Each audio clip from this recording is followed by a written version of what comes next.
savoir sur l'économie chinoise, embarquement immédiat dans Classe Éco.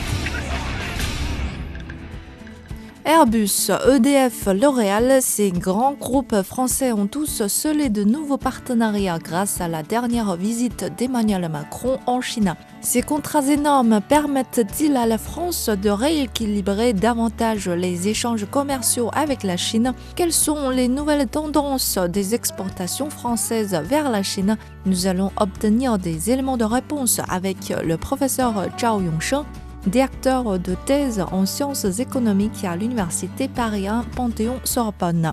D'abord, les produits de luxe français sont les plus connus en Chine et cette catégorie maintient toujours sa part de marché et son poids pèse de plus en plus dans cet immense marché émergent avec une classe sociale moyenne croissante. Ensuite, les produits d'aviation comme Airbus sont aussi connus en Chine. Surtout cette fois, Airbus va ouvrir à Tianjin une autre ligne d'assemblage de A320. En 2019, la Chine est déjà devenue le troisième partenaire commercial de la France et les exports de la France vers la Chine ont augmenté de 20%. Ça, c'est beaucoup. Et ont atteint 8,8 milliards d'euros. Cette fois, grâce à la visite du président français, on a signé le contrat de l'achat de 160 Airbus avec un montant de 20 milliards d'euros. Ça, c'est fort, même très fort dans les exports français vers la Chine. Selon le professeur Zhao Yongsheng, le face-à-face entre Xi Jinping et Emmanuel Macron revêt une toute autre importance. Les contrats sont importants, mais il y a des choses plus importantes. Je pense que ce sera le rétablissement de la confiance sans réserve et l'environnement sans obstacle, créé cette fois par les deux chefs d'État.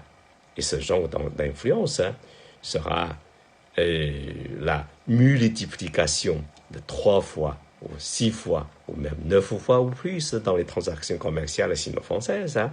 Je pense que la France et la Chine ont au fond donné un bon exemple au reste du monde, l'importance des principes de la multipolarité, de l'impartialité et de la complémentarité et surtout de la réciprocité dans les domaines économiques et commerciaux. On n'est pas contre les Américains, mais avec les Français, nous pourrons remettre en bonne voie la voie déroutante américaine dans nombre de domaines économiques et commerciaux. On va dire, on va essayer de rétablir un ordre mondial économique. Bien sûr, nombre d'efforts sont à faire et nombre de politiques et de mesures concrètes sont à mettre en place entre la France et la Chine dans les domaines économiques et commerciaux. Les produits made in France sont populaires à l'international, mais le déficit commercial de la France se creuse d'année en année. Pareil pour ses échanges commerciaux avec la Chine. 10 milliards de dollars de déficit vis-à-vis de la Chine en 2022. Les contrats signés cette fois peuvent-ils rééquilibrer la balance?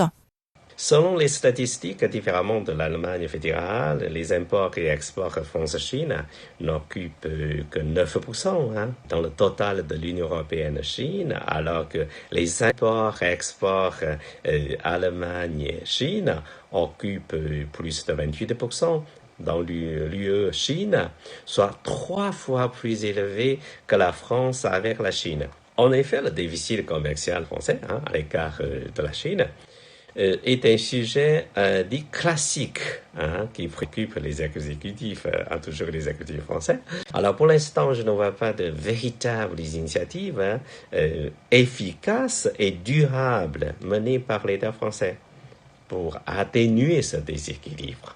ce que le gouvernement français utilise souvent, c'est la méthode dite politisée, de courir à de gros contrats tels que le contrat de 160 Airbus cette fois, avec 20 milliards d'euros.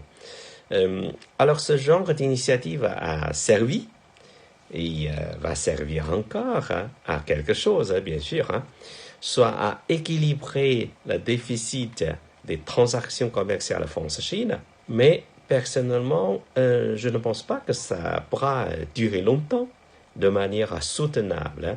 Vaut mieux donc procéder à la réforme approfondie de la structure de l'économie française. Ça veut dire il faut mener à une réforme structurelle ou institutionnelle de l'économie française. Donc la réforme devra être totale et complète. Sinon, ce méthode de gros contrats politiques ou politisés, on sera obligé de les copier encore d'année en année, et ce ne sera bien sûr pas durable.